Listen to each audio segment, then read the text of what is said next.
এরকম পুরনো প্যান্ট তো আমাদের সবার কাছেই আছে, যেগুলো কালার উঠে গেছে, কিন্তু প্যান্টগুলো আমাদের ভীষণ প্রিয়, তাই ফেলেই তো মন চায় না। তো চলো আজকে তোমাদের সাথে শেয়ার করবো মাত্র 20 টাকা খরচ করে কি করে তোমরা তোমাদের পুরনো প্যান্টগুলোকে আবার নতুন করে তুলতে পারবে। তো চলো ভিডিওটা স্কিপ না করে দেখতে থাকো। প্রথমে একটা গামলার মধ্যে জল নিয়ে এবার ওর মধ্যে প্যান্টটাকে ভালো করে ভিজিয়ে নেব।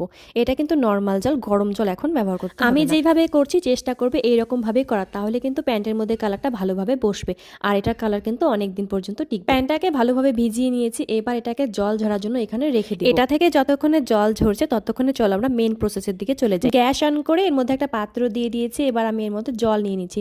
তোমরা তোমাদের ড্রেস অনুযায়ী জল নিয়ে নিবে। আমার জিনিসটা যেহেতু খুব বেশি একটা মোটা না, তাই আমি অল্পই জল নিয়েছি। জলটা 2 মিনিট জাল করার পর এর মধ্যে আমি দিয়ে দিচ্ছি এখন লবণ।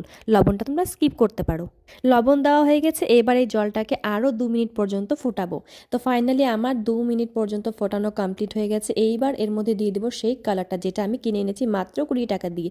এবার কালারটা এর মধ্যে দিয়ে ভালোভাবে কিন্তু মিশিয়ে নিতে হবে, আর ধ্যান রাখতে হবে কালারটা যেন হাতে না লাগে বা আশেপাশে কোথাও যদি কিছুতে লাগে তাহলে কিন্তু কালারটা উঠতে চায় না। এখানে একটা জিন্সের জন্য আমি 1 প্যাকেট কালার ইউজ করছি। এরপর কালারটা এখানে দেওয়া হয়ে গেছে, এবার এটাকে আরও 5 মিনিট পর্যন্ত আমি ফোটাবো, যাতে ভালোভাবে জলের সঙ্গে মিশে যায়। জলের সঙ্গে কালারটা কিন্তু খুব ভালোভাবে মিশে গেছে, দেখতেই পাচ্ছ কতটা গাঢ় লাগছে দেখতে।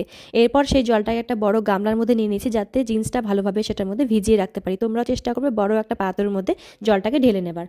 খালি হাতে কিন্তু এই জলে একদমই হাত দেবে না, অবশ্যই কিন্তু জলে হাত দেওয়ার আগে হাতে গ্লাভস পরে। এইবার সেই জল ঝরানো জিন্সটাই গামলার মধ্যে দিয়ে দিলাম, আর এই কালার সঙ্গে ভালোভাবে এখন মিশিয়ে তাড়াহুড়ো করলে চলবে না, এই সমস্ত কাজ কিন্তু একটু ধৈর্য সহকারে করতে হবে।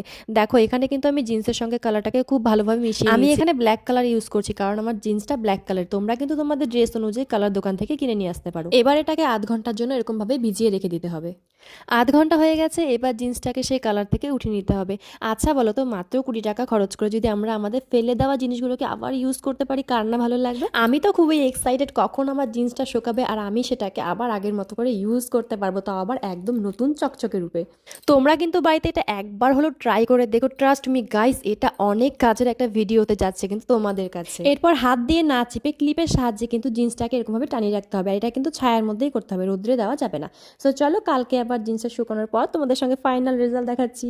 নেক্সট ডে, ওয়েট, আমি তো বিশ্বাসই করতে পারছি না, এটা আমার সেই ফেলে দেওয়া পুরনো প্যান্ট। দেখো এটার কালারটা জাস্ট অসাধারণ হয়েছে, এত সুন্দরভাবে কালারটা জিন্সের সঙ্গে মিশে গেছে, আমার তো বিশ্বাসই হচ্ছে না। সো কি ভাবছো, আর বেশি দেরি না করে মাত্র 20 টাকা খরচ করে তোমরাও কিন্তু তোমাদের পুরনো প্যান্টগুলোকে আবার নতুন করে নিতে পারো। তো আমার ভিডিওটা যদি ভালো লেগে থাকে অবশ্যই কিন্তু ভিডিওতে একটা লাইক কমেন্ট করে ভিডিওটা শেয়ার করে